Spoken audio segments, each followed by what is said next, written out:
Right now, somewhere, someone is complaining that their face cream costs too much. And honestly, they should count their blessings, because at least it isn't slowly killing them. For thousands of years, the number one ingredient in looking beautiful was poison. Real, actual poison. People painted their faces with lead, dripped acid into their eyes, and swallowed arsenic on purpose, all in the name of looking gorgeous. And here's the dark part. It worked, right up until it killed them. I'm curious, Dave, and today we're getting dangerously pretty. Because for thousands of years, looking good could genuinely kill you. There's a pattern that runs through the entire history of human beauty. And once you see it, you can't unsee it. Whatever made you look the most attractive was almost always whatever was most likely to kill you. Beauty and poison weren't opposites. For most of history, they were the exact same thing. The poster child for this is Queen Elizabeth I. Her signature look, that ghostly white, flawless face, even had a name. The Mask of Youth. And it was made of white lead, mixed with vinegar, and painted straight onto the skin. Everyone who was anyone wore it, because pale skin meant you were rich enough to never work outside. There was just one small side effect. Lead is a poison. And the woman famous for that porcelain glow may well have been slowly poisoned to death by the very thing that made her iconic. Here's the truly evil part. The trap. Lead paint gave you the smoothest, whitest complexion money could buy. Nothing else came close. But as it soaked into your skin, it did what lead does. It caused rashes, scarring, and rotting. So what did you do when the lead started damaging your face? You covered the damage with more lead. It was a perfect poisoning loop. The cure for looking bad was the exact thing making you look bad and quietly killing you the whole time. And it wasn't just the face. Let's talk about the eyes.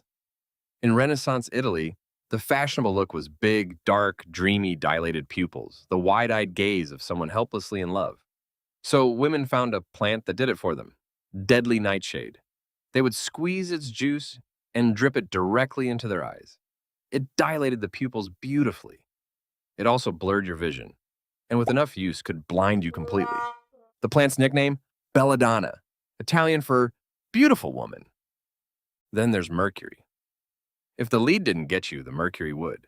People rubbed it on their skin to erase freckles and blemishes and get that flawless finish. Mercury poisoning gives you tremors, tooth loss, and eventually madness. There's a reason we say mad as a hatter.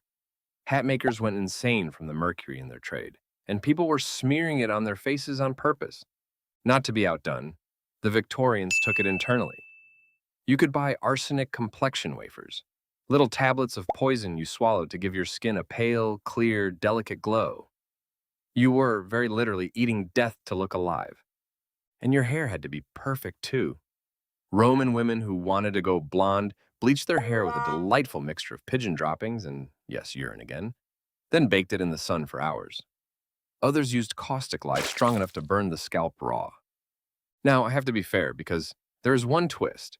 The ancient Egyptians lined their eyes with black coal made of lead, and you'd assume that was just as deadly. Except modern scientists tested it and found the specific lead salts in Egyptian coal may have actually boosted the eye's own defenses, helping fight off the infections that were everywhere along the Nile.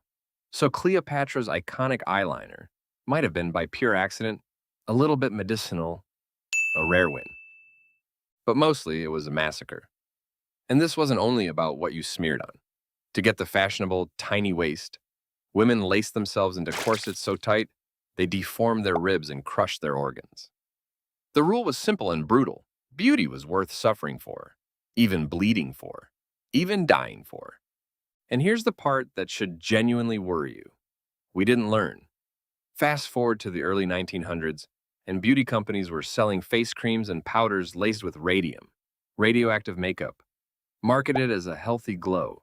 Because at the time, glowing was in fashion, and radiation sounded scientific and exciting. People rubbed radioactive cream into their skin and paid extra for the privilege. And that is the real lesson hiding in all of this. It's tempting to laugh at the past. Look at the fools painting themselves with lead, but look at the pattern instead.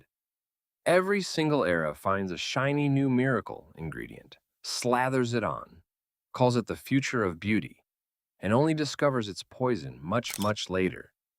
Lead, Mercury, arsenic, radium, every one of them was the exciting new wonder product of its day.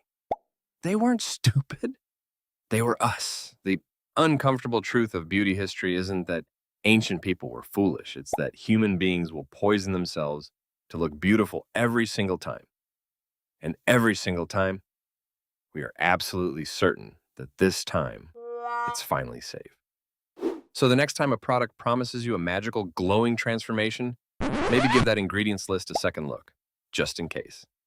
If you enjoy history that makes your bathroom cabinet look extremely reasonable, subscribe and stay curious.